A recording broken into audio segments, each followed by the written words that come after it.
원주입니다. 본격적인 추위가 시작되면서 난방비 걱정에 전기장판을 쓰는 가정이 많으실 텐데요. 최근 전기장판 과열 등으로 인한 화재가 잇따르고 있어 각별히 주의하셔야 합니다. 이형기 기자의 보도입니다. 침대 머리 부분이 새카맣게 타 있고 타담한 전기장판과 베개가 어지럽게 나뒹굽니다.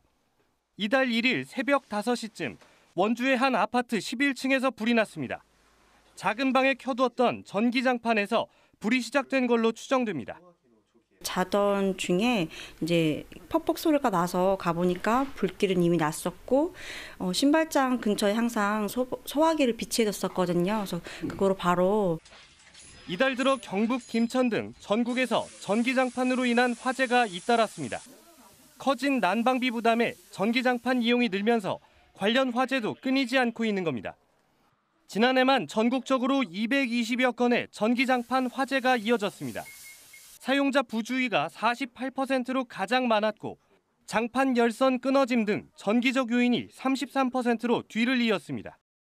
기본적으로 접었다 폈다를 반복하다 보면 장기적으로 열선 단락, 끊어짐이 생길 수 있고요. 이런 것들이 발화가 되는 원인이 될 수 있습니다.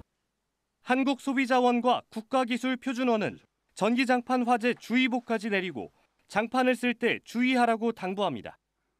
온열 매트 전기장판을 구입하실 때는 KC 인증 마크를 꼭 확인하시고 라텍스 침구류에 올려놓고 사용하시는 것은 화재 위험이 있으니 주의하시기 바랍니다. 전문가들은 또 전기장판을 보관할 땐 접지 말고 가볍게 말아두고 집안에 소화기를 비치하라고 조언합니다. KBS 뉴스 이현기입니다. 횡성군은 오늘 둔내면 행정복지센터에서 지역 거점 스마트시티 조성 사업에 대한 주민 설명회를 열었습니다.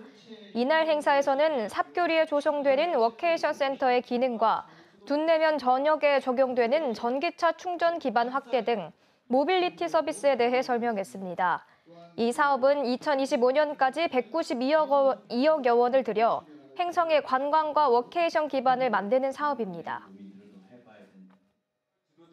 원주시는 오늘 원주 문마급과 불온면 행정복지센터에서 불온산업단지 배후도시 조성을 위한 찾아가는 시정현안협업회의를 개최했습니다. 이번 회의에선 불온 일반산업단지 배후도시의 정주여건 조성을 위한 시책을 주민들에게 알리고 지역의 의견도 수렴했습니다. 원주시는 지속적으로 불온산단 정주여건 개선과 청년 일자리 창출에 나선다는 계획입니다. 평창군이 4년 안에 공공임대주택을 500세대 늘리기로 했습니다. 이에 따라 2027년까지 국토비 등 700억 원을 들여 고령자 복지주택과 공공임대주택 건립을 추진합니다. 현재 평창에는 행복주택 48세대, 고령자 복지주택 110여 세대 등 공공임대주택 160여 세대가 있습니다. 춘천지검 영월지청은 오늘 대한석탄공사와 원경환 사장을 중대재해처벌법 위반 혐의로 불구속 기소했습니다.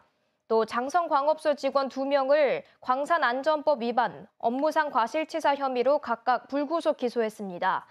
지난해 9월 14일 태백 장성광업소 갱도 내에서 광부 45살 김모 씨가 물과 석탄이 섞인 죽탄에 매몰돼 숨졌습니다. 검찰은 수사 결과 대한석탄공사 사장 등이 갱도 내 배수 조치를 제대로 하지 않는 등 안전조치를 이행하지 않은 것으로 보고 있습니다. 공기업 대표가 중대재해처벌법 위반 혐의로 기소된 건 전국에서 첫 사례입니다. 지금까지 원주였습니다.